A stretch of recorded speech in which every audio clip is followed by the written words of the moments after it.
मला असं वाटतं की लोकसभेमधला निकाल हा जो लागलेला आहे त्या निकालावरून महाराष्ट्राच्या जनतेने दाखवून दिलेलं आहे की कोण काय आहे। त्यामुळे ते काय म्हणतात ते त्यांना जसं आपलं प्रत्येकाला तोंड धरता येत नसतं तसं ते बोलले असतील, पण जनतेचं मत आणि लागलेला निकाल हा महत्त्वाचा आहे। फडणवीस यांनी काल जाहीर केलेलं आहे, 3 पक्षांना चॅलेंज दिलेलं आहे की ओबीसीतून आरक्षण द्यावे का?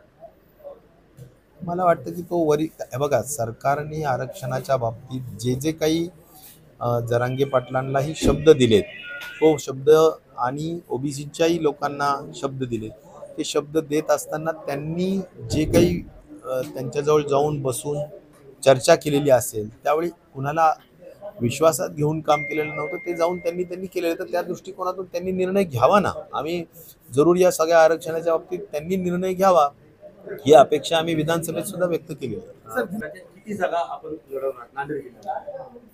आता नांदेडमध्ये आज आम्ही बऱ्याचशा लोकांनी म्हणजे समजा आता नांदेडच्या उत्तरची जागा घ्यावी अशी अपेक्षा केली। त्यानंतर आमचा जो पूर्वीचा मतदारसंघ प्रदीप नाईकांचा जो आहे तर तो किनवट आहे, तो पण आम्ही लढतोच।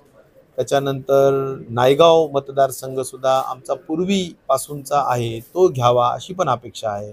आणि त्याचबरोबर एक देगलूर मतदारसंघ सुद्धा लोकांची इच्छा आहे की आपलं तिथं चांगलं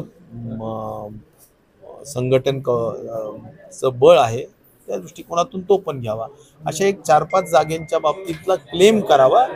बाकी महाविकास आघाडीच्या दृष्टिकोनातून जे काही राईट डिसिजन असेल, महाविकास आघाडीचा कुठलाही उमेदवार पडता कामा नये या दृष्टिकोनातून खबरदारी घेऊन आम्ही योग्य तो निर्णय आदरणीय उद्धवजी ठाकरे साहेब असतील, पवार साहेब असतील आणि बाळासाहेब थोरात असतील योग्य ते निर्णय घेतील। भाजपचं सरकार आल्यावर मराठा आरक्षण जे आहे तो प्रश्न वेळोवेळी सुटलेला आहे, आरक्षण मिळालेलं आहे असं काल अमित शहा यांनी जाहीर केलेलं आहे। मला वाटतं की मराठा आरक्षणाचा प्रश्न अद्याप सुटलेला नाही। लोकांच्या मराठा समाजाच्या ज्या काही गोष्टी आहेत, ज्या अपेक्षा आहेत, कदाचित त्या अजून पूर्ण झालेल्या नाहीत आणि म्हणूनच त्यांचं आंदोलन चालू आहे।